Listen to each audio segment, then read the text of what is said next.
हरीश भाई ठाकर जी नमस्कार। मैं आज खड़ा हूँ आशापुरा वी फार्म। ये पूर्णतः प्राकृतिक फार्म है। जिस खेत में हम खड़े हैं वो जो है करेले का जो फार्म है, करेले का खेत है। हमारे पूज्य आचार्य देवव्रत जी राज्यपाल गुजरात, वो 4 से 5 बार इस फार्म पर आ चुके हैं और उनसे प्रेरणा पाकर हमारे आदरणीय हरीश भाई ने प्राकृतिक खेती को पूर्णतः अपनाया है। इससे पहले वो केमिकल खेती करते रहे, लेकिन आचार्य जी ने इनको प्रेरित किया, प्राकृतिक खेती ये करने लगे हैं। हम बड़े आभारी हैं और उन्हीं के मार्गदर्शन से, उन्हीं के आदेश से मैं रामनिवास गुरुकुल कुरुक्षेत्र से इनका फार्म देखने के लिए आया और मैं देखकर बहुत खुश हुआ। वाकई में ये लोग प्राकृतिक खेती पे बहुत अच्छे से काम कर रहे हैं और मुझे लगता है कि ये कच्छ को एक ऐसा मॉडल देने वाले हैं जैसे हमारे पूज्य आचार्य देवव्रत जी का, उनका जो मिशन है कि देश के बचाएं, यहाँ की जो कच्छ की ज़मीन है उसकी उपजाऊ शक्ति बढ़े, क्योंकि यदि प्राकृतिक खेती अपनाएंगे तो ज़मीन की जो उपजाऊ शक्ति बढ़ती है और वातावरण शुद्ध होता है, ग्लोबल वार्मिंग कंट्रोल होती है और पानी कम से कम लगता है। और दूसरा जो है, किसान जो एक संघर्ष में है, किसान की आय से बढ़ सकती है, किसान बच सकता है। तो मैं समझता हूँ कि ये बहुत बड़ा अच्छा काम हमारे हरीश भाई ठाकर जी कर रहे हैं। सॉरी हरीश भाई जी, हम लोग पहले जो खेती कर रहे थे वो केमिकल वाली खेती कर रहे थे। आचार्य देवव्रत जी राज्यपाल श्री हमारे फार्म पे विजिट किया और हमें को प्रेरणा दिया कि हरीश भाई आपकी खेती देखे मैं बहुत खुश हूँ, मगर जो आप केमिकल वाली खेती करते हो इसकी जगह आप प्राकृतिक खेती करो। तो हमने सर को बोला ठीक है सर जी, हम सोचते हैं करते हैं, मगर वो इतना मेरे से फॉलोअप लिया कि हम जो केमिकल की खेती करते थे उससे हमने स्टार्ट किया प्राकृतिक खेती करने का। कि भाई ये लोग मेरे को बता रहे थे कि 200 लीटर के ड्रम में जीवामृत बनाओ, और जीवामृत बना के पहले हमने स्टार्ट किया छोटे से, मगर जब हमें को प्राकृतिक खेती करने का स्टार्ट किया, आचार्य देवव्रत जी ने हमें को बहुत सारी प्रेरणा दी। हम गांधीनगर गए, राजभवन गए, हमें को अभिषेक गुजराती वाली प्राकृतिक खेती के लिए घन जीवामृत, सतपानी, ये कैसे कैसे बन रहा है उसकी सब डायरिया दिया। हमने लोगों को बांटा, हमने पढ़ा, हमारे स्टाफ को पढ़वाया। पुस्तकें जो दिया उन्होंने, पुस्तकें दिया और हमने पढ़ा, लोगों को दिया, लोगों को पढ़ाया। हम साथ में खड़े रह के वो पूरी पुस्तक पढ़ के लोगों को बताया और हमने ये प्राकृतिक खेती स्टार्ट किया। तो हमने सोचा ये तो DAP के यूरिया तो इसको ज़रूरत ही नहीं पड़ती है, ये तो खर्चा बचता है और जो पैदाश है ये शानदार बनती है। पैदाश को जो हम तो क्योंकि ये मार्केटिंग का काम करते हैं तो उसकी जो कीपिंग क्वालिटी है, जो इसकी शक्ति है कि देखो कोई क्रॉप ऐसा है 1-2 दिन रहता है, तो इससे तो ये 2 दिन वाला तो 3 दिन रहने लग गया कि भाई उसको तब तक कुछ ख़राब नहीं होता है। प्राकृतिक खेती का जो प्रोडक्ट आया उसकी कीपिंग क्वालिटी जो है वो बढ़ने लगी, खर्चा कम होने लगा, पैदाश अच्छी होने लगी। हमने बोला ये तो प्राकृतिक खेती तो खर्चा तो है नहीं, ये करोड़ों रुपये का केमिकल और फर्टिलाइज़र जो हम यूज़ कर रहे थे तो इससे तो हम बच गए, ये तो बहुत अच्छी सिस्टम है।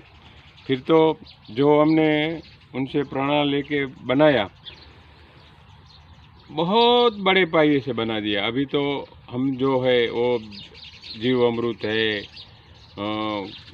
और न्यू प्रोडक्ट लेके आए कि भाई वैसे केले के फूल में से कैल्शियम बनाने लगे, अकड़े के फूल में से पोटास बनाने लगे, और जो जो उसको कमियां है लेबोरेटरी तो हम कर लेते हैं, हमारे पास तुरंत ज़मीन का सैंपल लेके देख लेते हैं कि भाई इसमें कैल्शियम की कमी है, पोटास की कमी है, खुराक की कमी है, तो तुरंत नेचुरल फॉर्म में खेत के चारे बाजू राउंड मार के ही हमारा प्रोडक्ट मिल जाता है, जो प्राकृतिक खेत में ही मिल जाता है।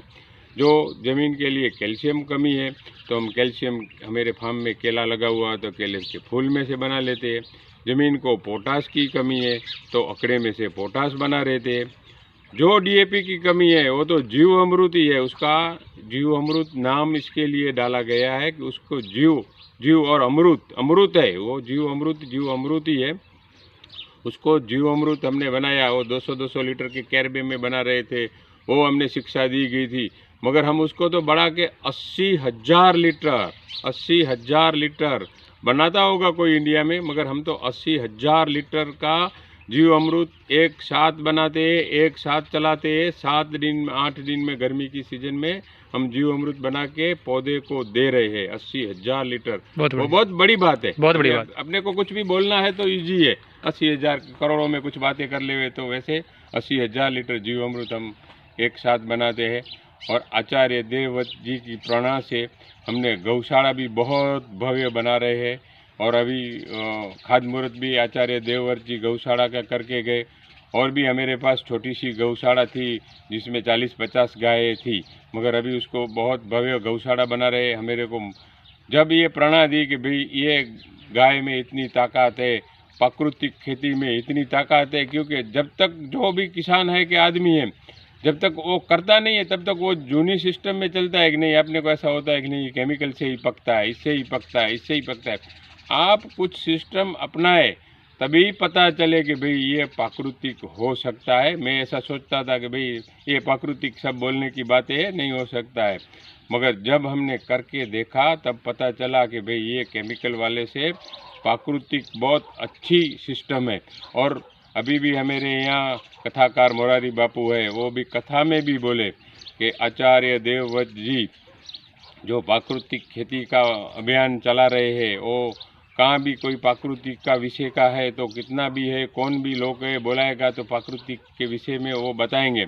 और प्राकृतिक विषय ऐसा है कि प्राकृतिक खेती करने से क्या क्या फ़ायदा है। देखो, एक तो जो खाने वाला है वो बीमारियों से बचेगा क्योंकि उसको नेचुरल खाना मिलेगा।